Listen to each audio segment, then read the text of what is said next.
അനസ് റളിയല്ലാഹു അൻഹു പറയുന്ന ഹദീസ്, ഞാനും റസൂൽ സല്ലല്ലാഹു അലൈഹി വസല്ലമയും പള്ളിയിലിരിക്കുക.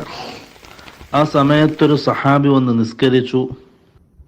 നിസ്കാരത്തിന് ശേഷം ആ സഹാബി ദുആ ചെയ്തു, അല്ലാഹുമ്മ ഇന്നി അസ്അലുക ബിഅന്ന ലക്കൽ ഹംദു ലാ ഇലാഹ ഇല്ലാ അൻത അൽ മന്നാൻ ബദീഉസ് സമാവാതി വൽ അർദ് യാ ദൽ ജലാലി വൽ ഇക്റാം യാ ഹയ്യു യാ ഖയ്യൂം.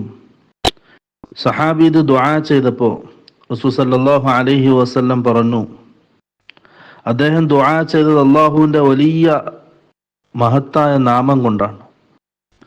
ഇദാ സുഇല ബിഹി അഅത വ ഇദാ ദുഇയ ബിഹി അജാബ.